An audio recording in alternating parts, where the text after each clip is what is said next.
Hey everyone, so I'm actually continuing on the coding from yesterday. I actually did a little bit on my own.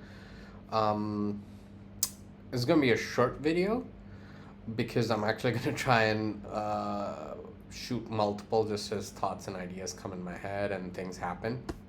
So I have actually two repos. So the repo I configured yesterday is this one. And in terms of which repo I'll be showing you guys, I might be showing you this one someday, or I might be showing you this one some other day. That was the repo I initially worked on and worked a little bit ahead, and then started this new one on camera. Um, just because this is like better set up and stuff. But anyways, so I got more into logging. We set up yesterday the logger and showed how it works. We passed it basic config over here with logging.info, which is an enum, which is literally just the character 20. So you can put 20, you can put 10, you can put 0 as well. I don't know what 0 means. I think it captures loggers initialized so that they will log all messages even at user defined levels. Okay, so yeah, essentially any child where the logger level is not set, it'll do everything including debug. Which, yeah, I don't know. That could be useful in certain situations. Could be useful for development. Like, I mean, there's hundreds of times I've just gone to something and been like, print, uh, and instead you can just leave that as a logging debug and just leave it there, and it won't print out based on the level you need. And if it's a complicated enough loop, it might be worked on again in the future. So, and like maybe other pieces will come on top of it and things like that. So having that debug there just permanently, not necessarily a bad idea. So yeah, you could just like not set a level, and I think it won't work with FastAPI because UVcorn has its own declarations of logging and how it's handled and all that jazz, um, which might like globally stop the debug level info. In fact, you know what? Before we get into all this awesome jazz over here, I'm just gonna comment these out because I hate the red lines. We're just gonna do a we'll do this as logging debug for hello world, because setting the level to debug versus setting it to not set seems to be the same, because debug would still get you debugging up. I bet not set has some other stuff in it. Let's go to the init pi. Default levels and level names, these can be replaced with any positive set of values having corresponding names. There is a pseudo level, not set, which is only really there as a lower limit for user-defined levels. Handlers and loggers are initialized with not set so that they will log all messages even at user-defined levels. Okay, so basically this can be added with some other user-defined level, and I'm assuming there's just some logging.log option. Let me see. Logger.log. Yeah, there is a log option, and level. There you go. You can give it an integer level. Yeah, so that's useful because essentially I think like this captures everything, but in case you did have some sort of level that was like a user defined level and you wanted to log it separately, and maybe you'd have your own like enums that extended the logging enums, um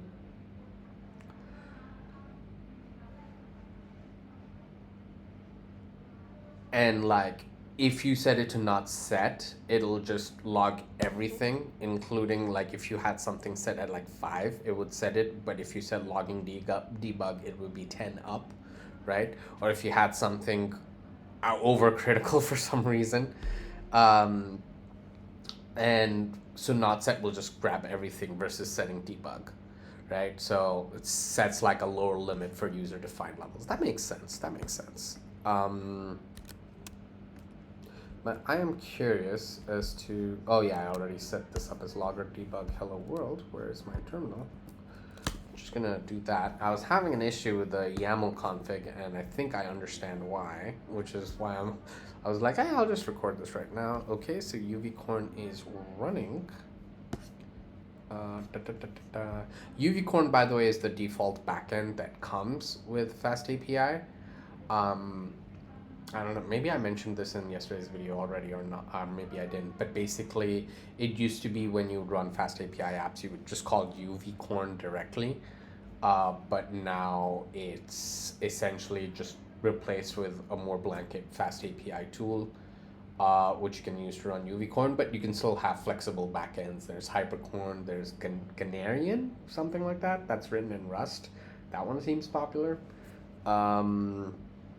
Which I'm not sure if it's actually popular, but the guy who runs the Talk Python to Me podcast runs it with Ganarian, so that's why I think it's popular, because he and like his show is like pretty keyed in on like the core developer lifeline of Python. So that's why I think that one's popular. Let's see. What was I saying? Where were we? Oh yeah, we wanted to see if the logger debug happened. So let's just use Yak for that because I'm too lazy to open up the tab. Okay, so I just sent a hello world. I'm gonna move the terminal in a moment, but application started.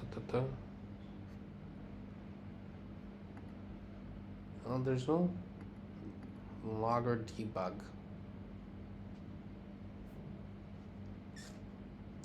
What if I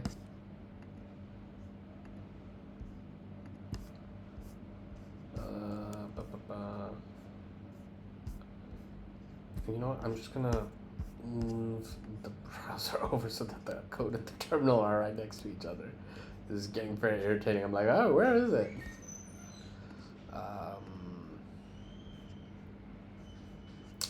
So we'll get to the YAML in a moment. Logger.debug over here. I want to do that here, and I set this to debug explicitly. May not work. So it's reloading right now. Waiting for application startup. Application startup complete. Okay, let's send it now. You know what, I'm gonna maximize this as well and just move that over here because I'm too lazy to go to the docs again and again. Oh, yep, it does. Okay.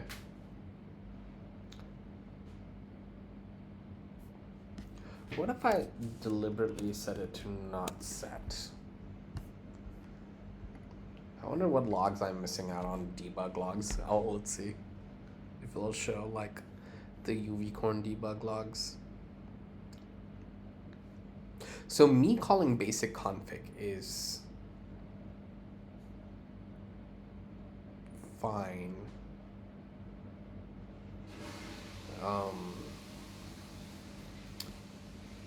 Okay, so there doesn't seem to be any additional logs. The application has started up. There's nothing that's being logged on a lower level. So we're just gonna go back to debug. Wait, no, I'm just gonna set it to not set and just double check really quickly. This should still show.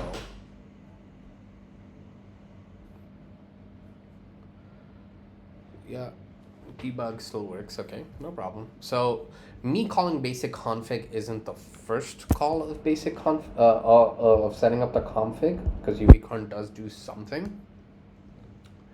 This function does nothing if root logger already has handlers configured. Unless the keyword argument force is set to true, it is a convenience method intended. So my presumption is that me calling basic config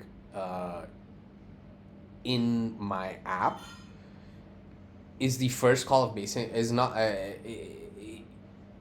even though logging config has been set up before this by UVcorn, they haven't explicitly set handlers, which is why I think it just defaults to the terminal, because that's what most people want.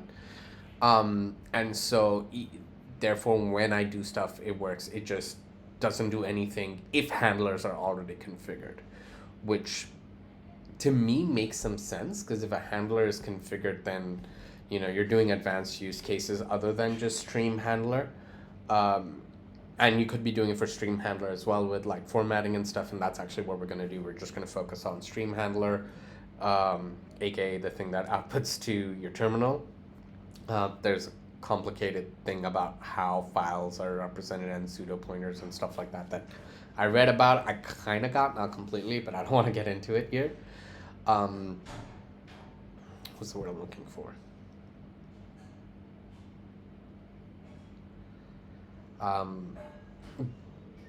Or like, for example, if you have more complicated handlers like mail handlers and things like that, you don't want to be overriding any of that, right? Because then it's been set in a proper defined way, right? And so that's why basic config does nothing if those handlers are set.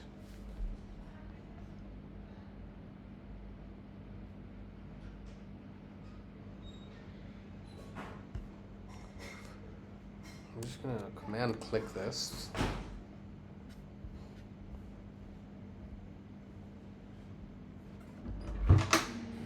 Is to create a stream handler which writes to sys.std set a formatter using the basic format string, and add the handler to the logger.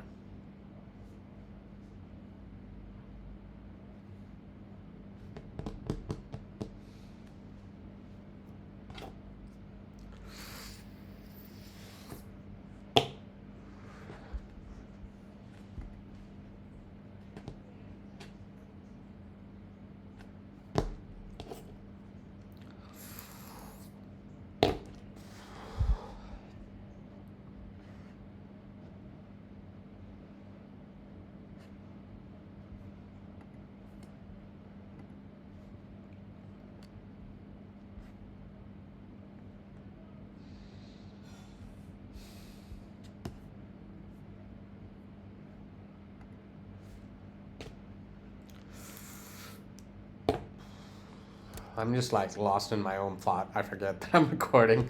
Okay. So continuing on.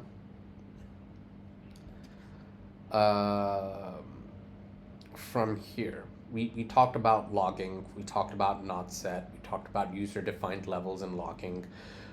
We tested out the change in basic config, and we've understood that in basic config, if it does work even if logging config has been done before, if handlers haven't been explicitly set, right?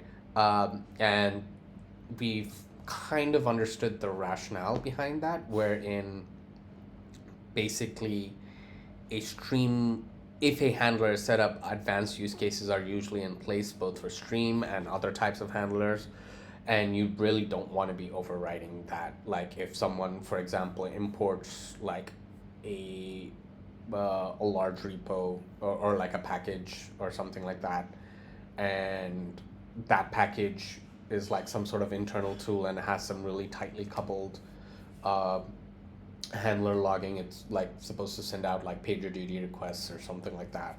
You don't want that to be overridden at all, right? Yeah, so that was where we've reached. Should I call it? I think I might call it for this video, and I'm just gonna make another video for the other thing I'm gonna talk about. You know what, I'll just talk about it right now. Fuck it, screw it.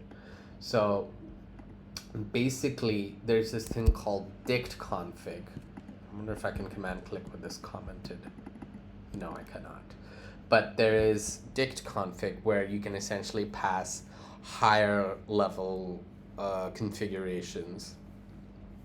And so yesterday I didn't copy paste directly, like I wrote it up myself, but like essentially ChatGPT was trying to teach me about dict config, and it just gave me this giant JSON. I'm like, to just slap into my code, and it was like, okay, then you can do this. And I'm like, what is this? Hold on. So first I went in, I understood what dict config was doing. And I tried to be like, okay, and then the giant JSON it gave me, I like wrote each line as a YAML file because I'm like, I don't want that ugly looking ass config right in my text right now, right? A, I don't want it, and B, like if I was writing that whole thing myself, I would probably have just put it in code and just moved on with my life.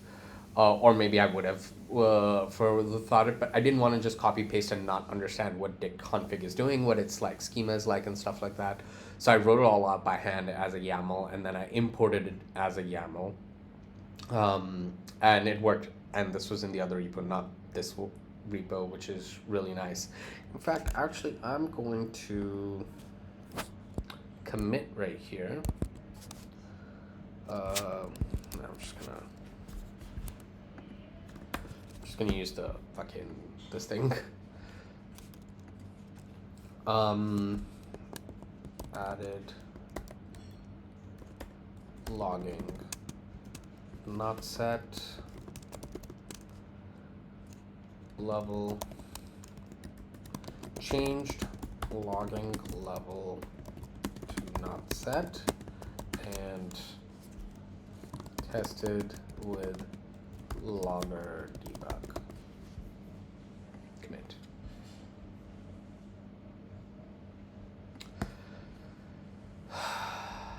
See, this is why I actually, how do I?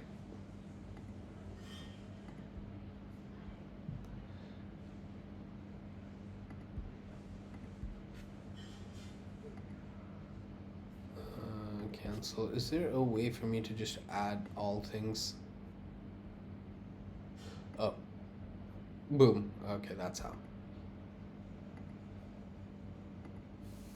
Okay, so I have changes here tracked, and I can just hit plus and stage those changes. Yeah, because I'm like, I always use the terminal for Git, and I'm like, is that really necessary?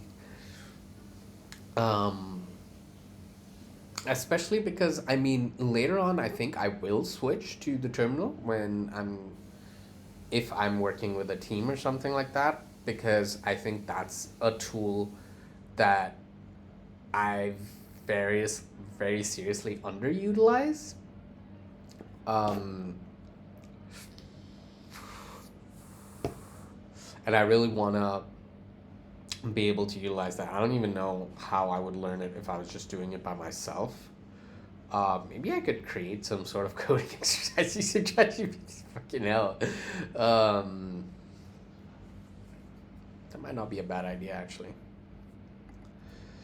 All right. I'm just gonna commit this.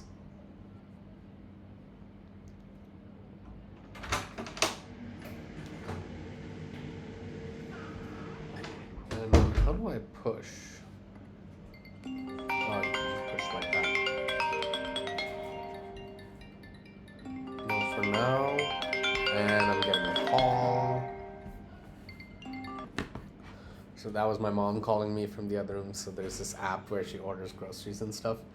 And like, I've been drinking Diet Coke very regularly, actually. I usually used to not drink soda at all. And then recently I'm like, oh man, like that little hit of caffeine and it's cold and fizzy. It's actually quite nice, but I don't want to drink like regular Coke. And I actually do not like the taste of Coke Zero, but Diet Coke I quite like. Anyways. So Diet Coke ran out on that storefront. I'm like, don't worry, I'll get it from somewhere else. Don't worry about it, Mom. My mom's a cutie. Anyways. So, yeah, so we've committed this.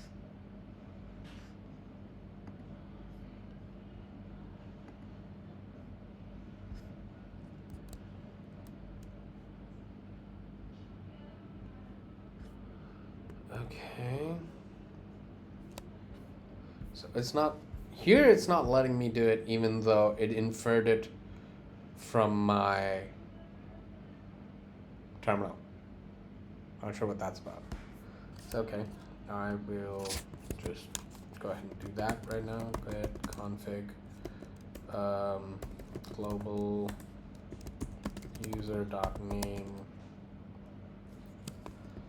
vishesh 3. I think that should work. There you go.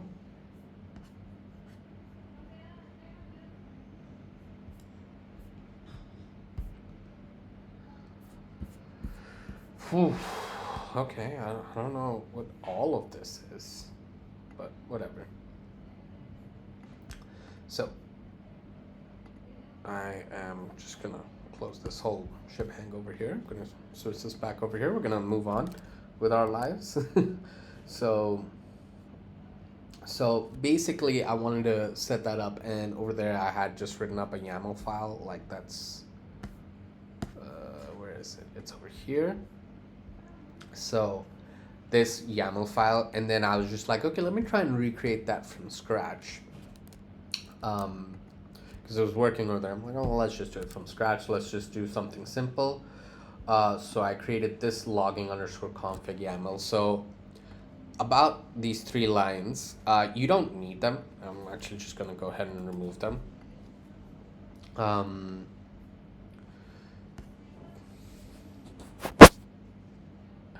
Is there a shortcut for going to? Yeah, it's Control Shift G.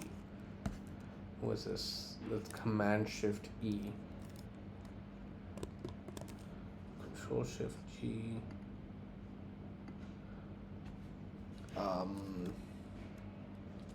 Remove 3 dashes from. I actually don't need to commit this, but I'm gonna go ahead and do it. Command Shift E, just so I can start getting used to my.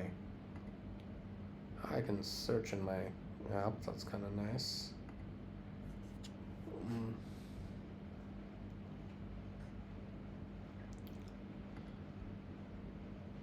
Show automatic Python. Oh. I can set up a FastAPI debugger here. That's pretty nice. So that's kind of cool. What's the command here? Command Shift D. I'm just like looking at the shortcuts. I don't know, my entire life I'm just like, whatever works, just keep moving. And I feel like these days I'm a lot more internally motivated, so I'm like, oh, I'll take some time, I'll look at this stuff, whatever. Command Shift K. I mean, I love my shortcuts in general, you know, and like I use it a lot with browser tapping. I just don't do it enough with IDEs, and I think that's makes it a bit slower sometimes, because I'm like, what do I gotta do? Yeah.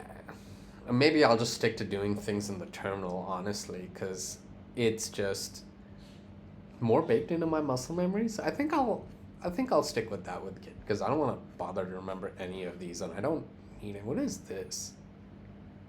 No tests have been found in this workspace. Okay, maybe I'll use testing later on. I'm never bothered to check. This is a terrible developer. I mean, to be fair, my experience is in data science, so like I know Jupyter a lot better. But to be honest, even there, I don't think I use the shortcuts nearly as much. Anyways, so I try to keep it simple. I just set the level. In fact, honestly, initially I set it to this, and we will get to why that's a problem. So I'm just going to start with that, right? And then here I just imported YAML and dict config.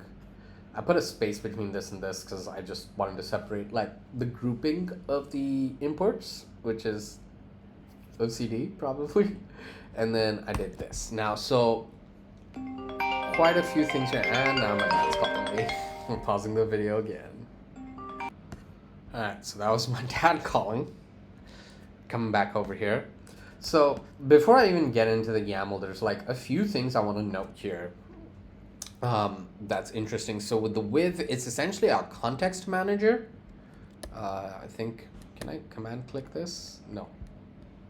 Yeah, that makes sense that I can't command click that. That would be kind of crazy. And you can define your own context manager class. And if you do, you can use with it. And essentially, basically with the context manager classes, there's like a begin and an end, right? Like, um, so in the case of open, and that's actually the dunder functions you have to write to define to have a class that's a valid context manager class that you can use with um, and those functions essentially like beginning and the end, right? Like, so when you're done with this object, what do you do? And when you start using this object, what do you do, right? So with open some file, it essentially opens up the file like crazy, right? But then when you're done with this, you don't have to explicitly close the file. It just closes on its own, right? So that's kind of like the benefit, and it just it's just nicer to use in that way rather than it just reduces the amount of boilerplate code. Now, a lot of you are like, wait, you have to close the file? And like, yeah, you have to close the file. And it can be a pain and just like a source of inefficiency in other situations where reading and writing files in particular can be like, because that can be part of the task, can get really inefficient. So you have to be very careful with that. Um, so the second option here is the mode. So you can do read, write. I think there might be read, write, execute as well. And then there's a couple other things. I don't know what all of them are and what they all do. So it's Google time right now. Did I close my browser? No, I didn't. Different mode options for Python open. These kinds of things, like when I ask these kinds of questions, I actually don't bother double checking the AI because I know these questions are like super straightforward and they will almost always get it right because they're trained on that data, honestly. And they also create that data to some extent. Like the explanations, they have that training on all those levels. That's part of the thing. They realize a lot of people use it for learning and understanding things. So they'll hire people like, it's funny because I live in India right now. I used to work in the US and then I worked in the UAE and now I'm in India. And like it's funny like um as I've been looking for roles in India and like seeing those freelancer places, a lot of them are like, hey, you're essentially gonna write and explain code really well, and that code is gonna be used to train an LLM. I'm like, what? Say what now? Who am I working for? So they actually do that. Um, anyways, that's a whole different thing. Uh, so read, write, append, and exclusive creation mode. This mode opens a file for exclusive creation. It creates a new file, but if the file already exists, a file exists error is raised. This prevents accidental overwriting of existing files. Append just appends to the file. Data in the file will be added to the end of the existing content. If the file does not exist, a new file is created. Write mode, this mode opens a file for writing. If the file already exists, its contents are truncated or erased, because that's what truncate mode means. I don't know why they call that truncate mode, because that's there in, you can write truncate in like SQL DBs and things like that as well. And it's just like, what? Why? R read mode, this is the default mode, opens a file for reading. If the file does not exist, a file not found error is raised. So I think, can I like, I'm gonna go to open. Mode open text mode equals R. Oh, okay, so I actually don't need to declare R because I'm just reading it. So I'm just gonna remove that boilerplate code because like, why have that there? And then there's encoding equals UTF-8. So this one was interesting. I went down a bit of a rabbit hole for this. I think I'm gonna, by the way, stop showing rabbit holes and like talking about them rather than showing you the tabs because then I get confused. So here,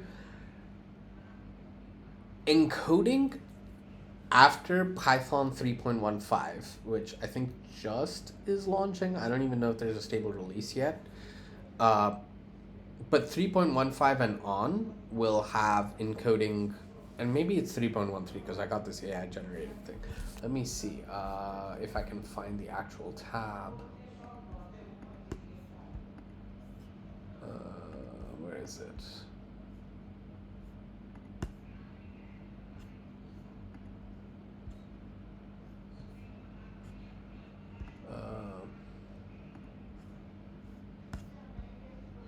Maybe I had it on another.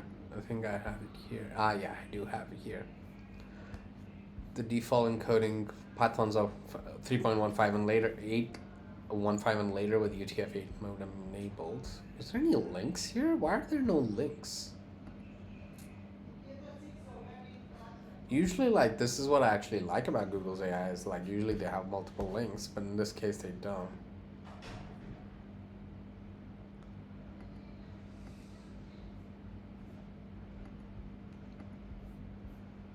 Oh, there is a PEP. This PEP proposes enabling UTF-8 mode by default. With this change, Python consistently uses UTF-8 for default encoding of. So there is a PEP.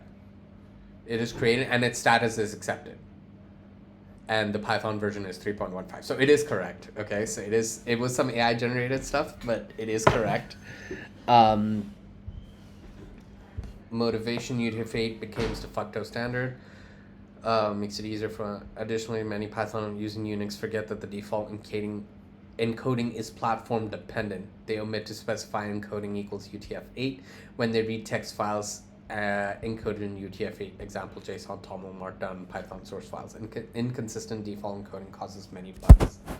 So, it was correct, and it has been accepted, and it is Python 3.15 and on that this will reflect on. And that's why I wrote this, because I'm using Python 3.12, and I am using a Unix-like system, aka Mac, so UTF-8 is the default encoding, but on Windows it is not. Also on most Linux systems, I believe on Mac it's UTF is system encoding UTF. What is default system encoding Mac? Let's confirm this.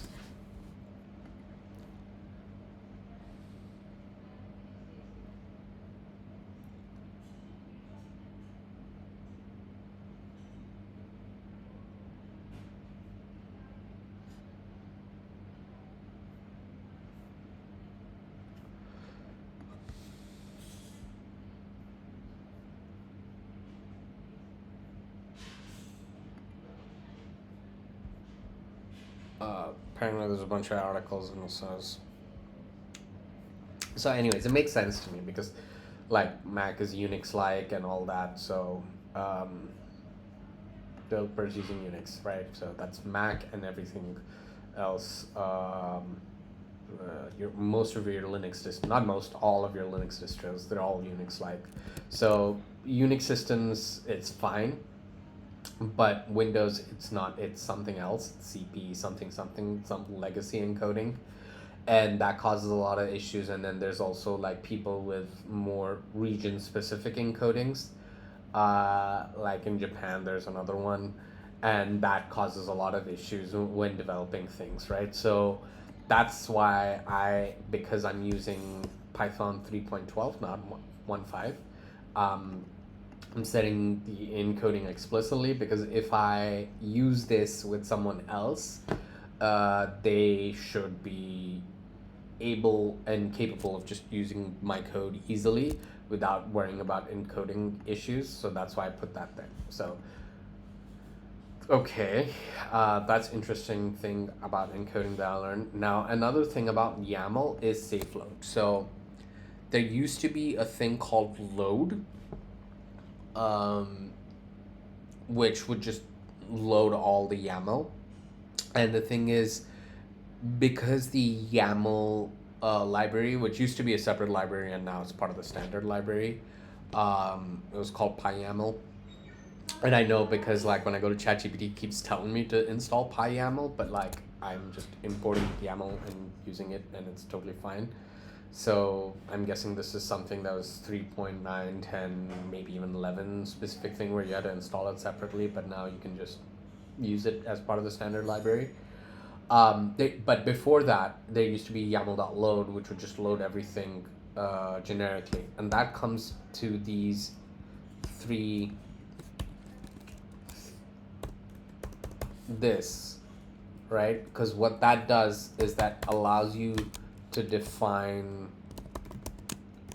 multiple documents, essentially, right? So you're gonna have multiple config files inside one file. Now, I have specifically named my file just logging config YAML because I'm only doing logging config right now, but it's totally reasonable and makes complete sense that eventually more and more configs will be added for different things.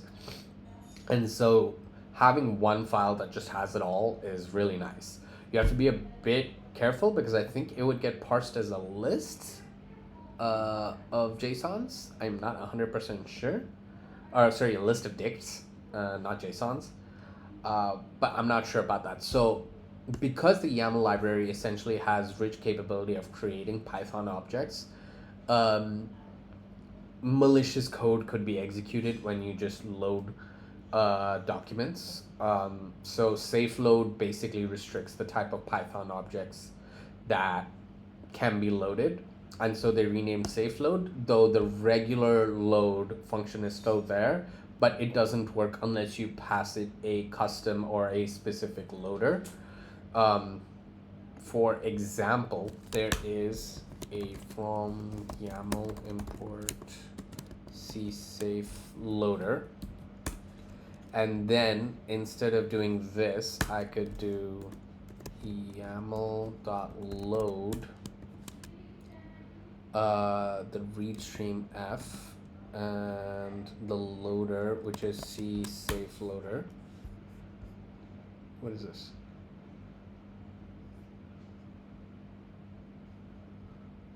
Yeah, let's just call that as f. That's another thing I forgot to do because this is irritating. I'm just going to use f. YAML.load csafe loader. So what csafe loader is essentially, oh, it's not written here, but csafe loader is essentially it's written in C and it's a safe loader. So it essentially does the same thing as this, but it's like faster. So if you have like a ginormous config file that for some reason takes way too long to load, you can switch to this. So that's kind of nice. And that's why we have safe load now. And then there's safe dump as well. And essentially you create a dictionary from this, and then that gets loaded into dict config directly. So it avoids the one other way is to like assign this to something like logging_config and then pass that into dict config, but I just didn't see why, because the only reason I need to read this file is for this. There might be something else in the future, but yeah. And then that is the end, almost the end, but like a little hint of the next video. सब ठीक है अम्मा? सब ठीक है? क्या हो गया? अच्छा. My mom just burped weird and I was like, whoa, what happened? I was like, it sounded like that.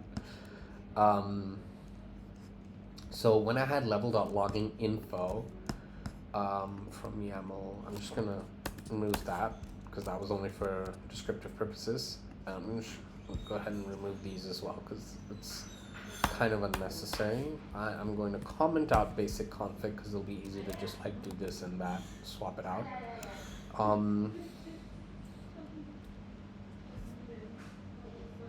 I don't know what it's called when I just get logger. Dot getting logger. Oh, it's just root. It shows up as root. Yeah, that's right. So this is the root logger. I'm going to go here.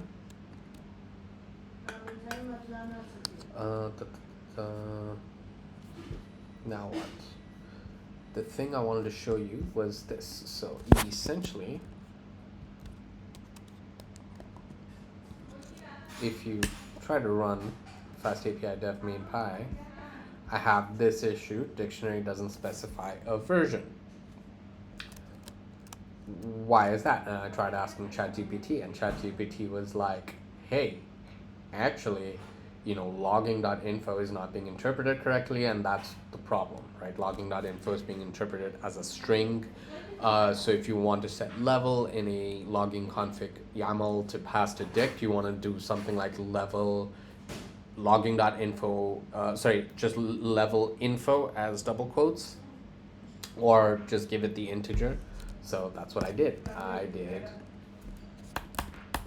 20, right? And let's try running it again. No. Okay. Dictionary doesn't specify a version. Oh, wait, it does work. Okay. Never mind, I'm wrong. That's right. And version needs to be given and needs to be 1. Oh, fuck me. It was correct.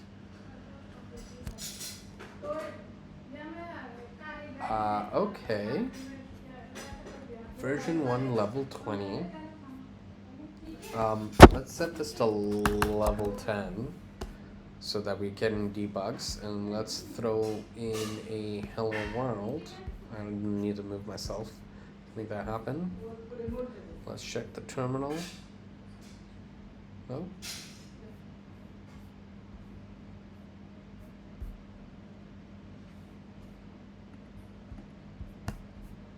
Why isn't this showing in the terminal?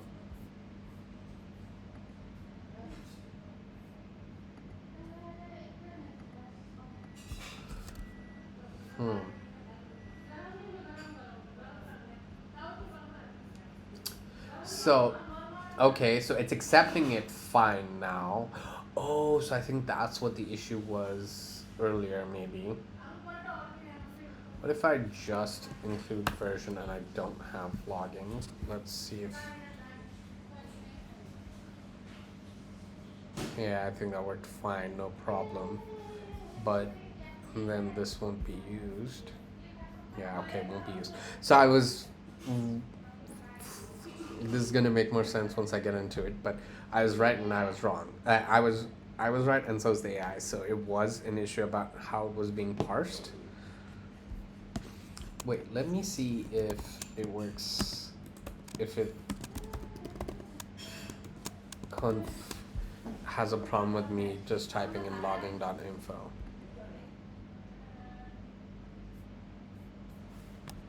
Okay, I'm feeling a little weird, like it's stuck almost, but let's try and run it. Yep, no, it works totally fine.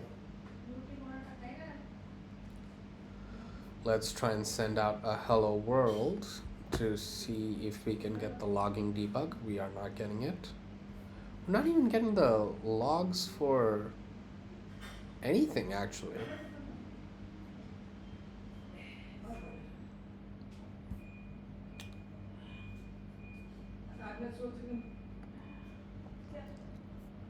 So I think the thing is my level, the logging isn't being configured properly here. And that's because I think the schema is wrong. But now it's not complaining about that, and I think the issue was the fact that I wasn't providing version. So version actually, and this is, I'm not going to double check this because I read this straight from the Python docs, version is always needed because version, even though it does nothing, so version is always needed and it always needs to have a value of 1,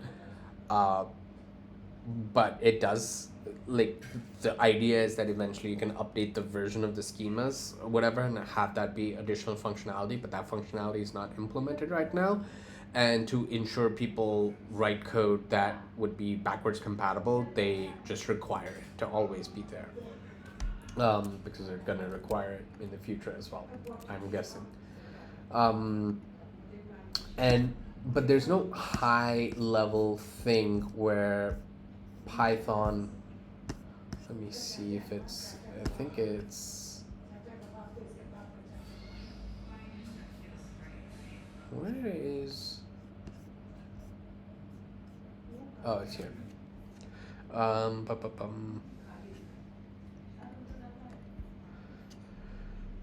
So That's where I heard about the version, and I think that was the issue. But I don't think there is a higher level key called level, because you set it on the level of the handlers. See, handlers, class level formatter filters, right?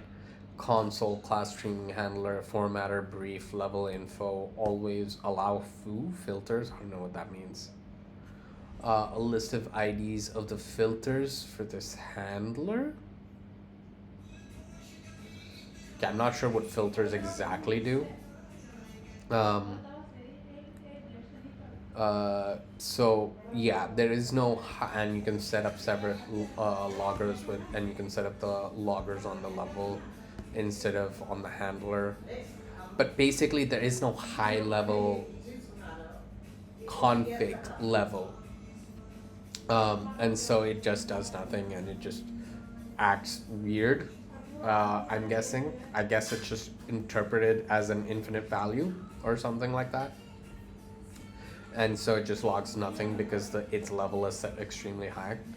Um, yeah, so that's why it's not working. And yeah, so today we've essentially gone over, you know, what the different levels are of logging that not set. Like, how is that represented as an enum? It's represented with multiple integers.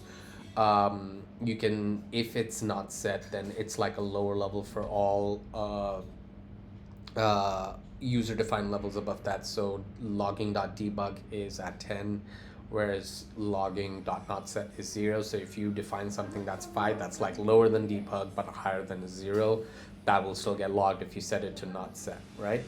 And why you want anything below info is like essentially like if you're in a dev environment and stuff like that, you can set up debug logs for certain things and then just check it out yourself, and you can just maybe even leave it in the code permanently if it's something that needs to be actively iterated on for a while, and then just switch it off and just forget about it till whenever.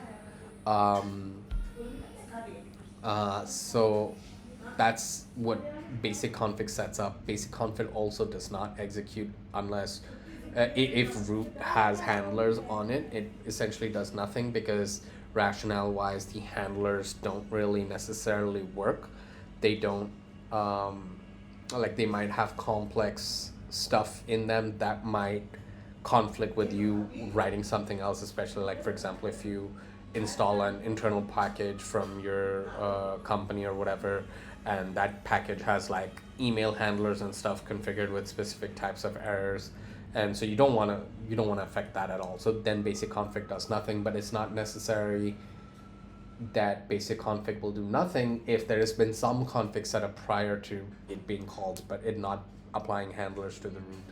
And this could also be a misinterpretation on my part a little bit, because there could be some funkiness with how UVcorn actually sets up the handlers. Maybe it doesn't do anything to the root handlers, and that's why basic config works, and maybe UVcorn doesn't actually have any separate handler type for like the root handler, and that's why basic config does stuff. So this could be my mistake as well. That's another valid thing that could be happening there. After that, we showcased this by switching this to logger.debug and testing logging.notset. Then we talked about how to do logging properly. Well, not properly per se, but doing it in a more mature way for like more complicated system, which would be to use something called dict config, which does similar stuff to basic config, but it's much more powerful and can set up many things at the same time. In doing so, I didn't want to have a giant JSON in my code directly, so I actually wrote it as a YAML, which I just was looking up how to do YAML because I keep hearing about it. I kind of know the syntax, but I just want to look it up a little bit. I created this file. It initially didn't have the version key. And what we saw was that when we, before I'm jumping ahead of myself again. So then we tried to import this YAML file. We used with open. With is used as context management open actually is a context manager class, a function that essentially works with context managers, and anything to be a context manager needs to define the dunder begin and dunder end functions. Dunder being double underscore functions, which are like special magic functions. I'm not getting into that right now. And basically the begin and end is like the beginning and the end. In this case, we're opening a file, and once we're actually done with the file, quietly in the background without us explicitly asking for it, the file is closed. um, we read this file specifically with encoding equals utf-8 on in Python 3.15 and over. It'll be the default. But prior to that, it usually uses the system default, which for Unix systems is UTF-8, but it's not for Windows-based systems, so it causes issues. Um, it causes issues there. So to make sure if I'm working with anyone else in the future on this code, I'm going to set it up as encoding equals UTF-8 and state that out explicitly to make sure my code remains compatible no matter the machine or Python version. Dict config YAML safe load. So we talked about safe loading. Essentially in YAML, you can load multiple documents, so that's what makes YAML powerful. That and its syntax is simpler and has really powerful libraries for parsing these things directly into objects. So YAML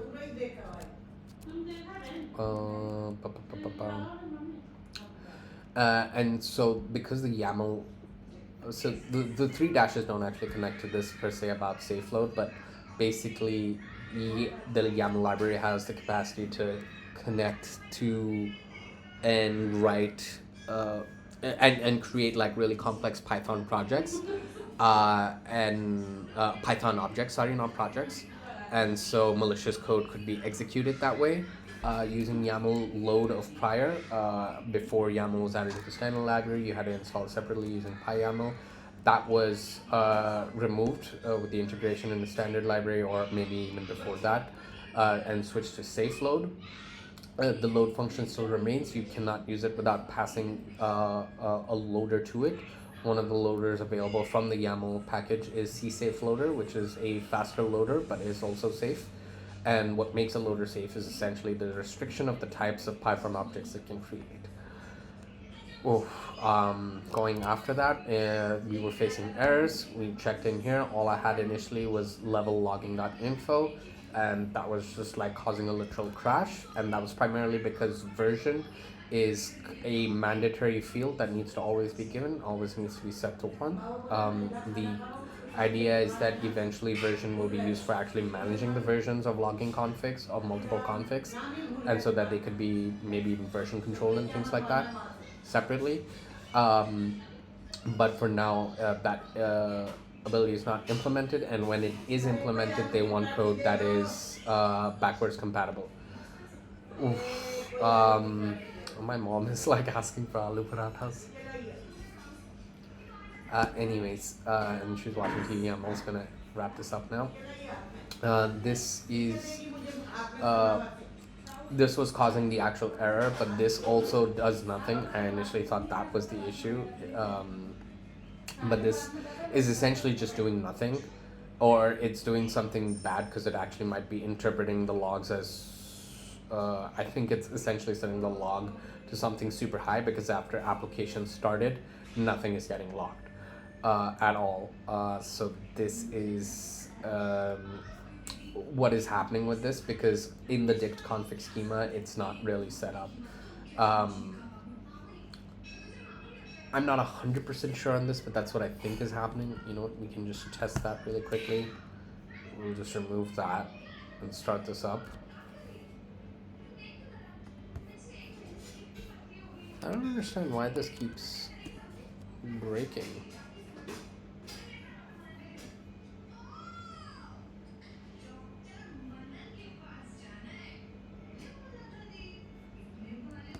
Application started.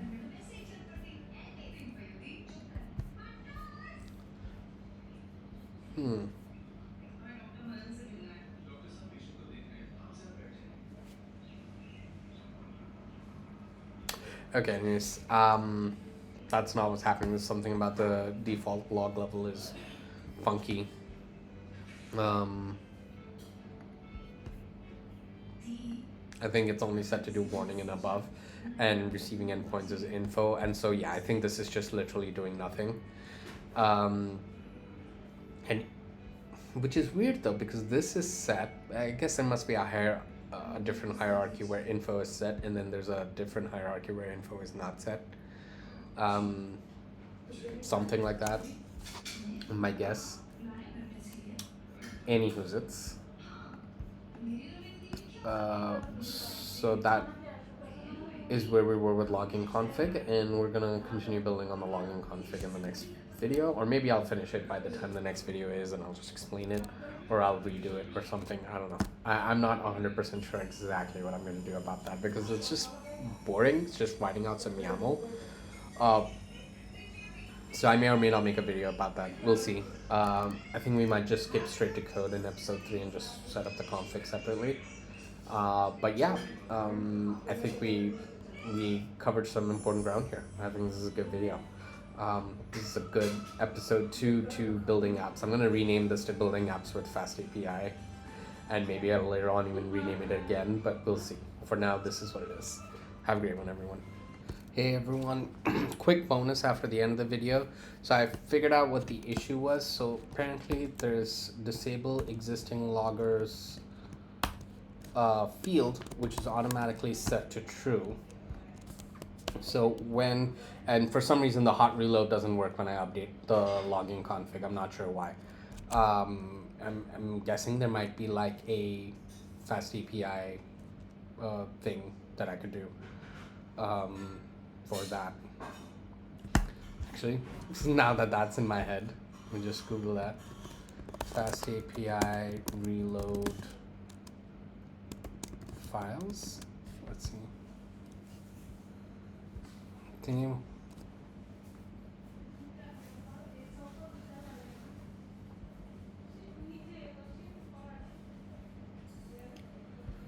Account alternative servers. Yeah, other than StarPire. Okay. Reload include. Let's just try and use that directly. Dash reload include, was it with a hyphen? Yeah. Hyphen include. Actually, let's just hit -H and see if there's an option. Oh.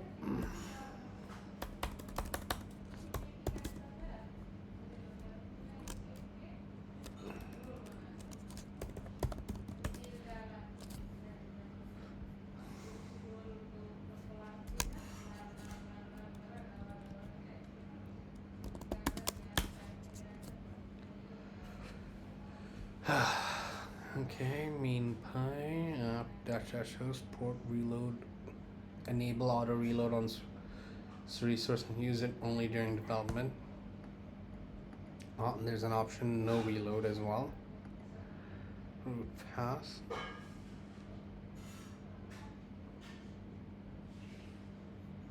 The host to serve on the port, reload, no reload, root path.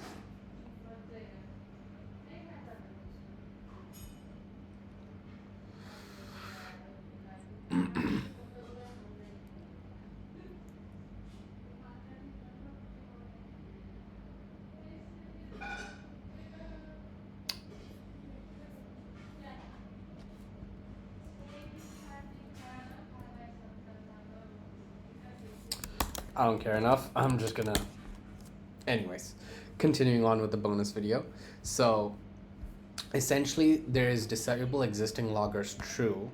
And what that does is it disables everything except for the root logger. And that's why after the application started, we were not seeing anything earlier.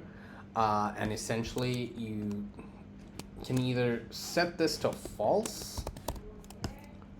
And that will not... Like, I need to run it again because for some reason that doesn't count as the watch file, because I'm pretty sure it used to, but I don't know why it stopped.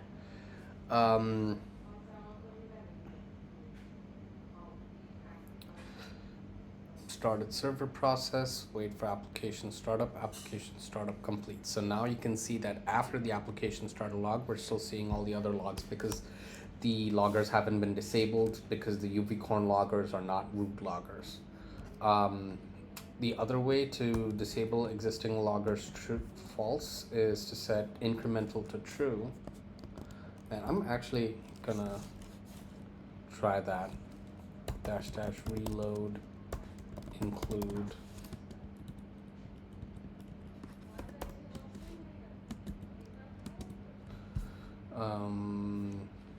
let me see if I can star.yml.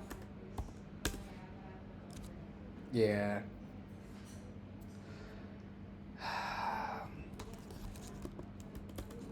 Run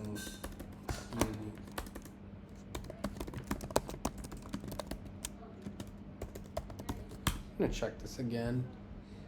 Try some. Oh. So you don't even need to give it the path, it'll just figure it out on its own. That's nice.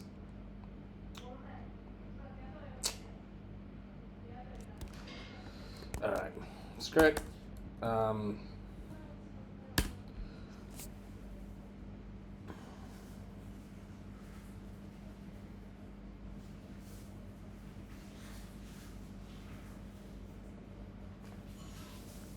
Maybe I can set it up in the application startup? Anyways, for now, we'll just continue on with this. You can, if you set incremental to true, it also, because disable existing logger sets to true on its own, but if incremental is set to true, then disable existing loggers is false. And what incremental does is essentially adds this config to whatever has already been called, rather than trying to actually set up a brand new object. So that's that, but level still does nothing. Even setting logging to .critical, my application started still works because it's just not part of that schema. So there you go. The more you know. I'm just gonna end the recording now for real. Bye.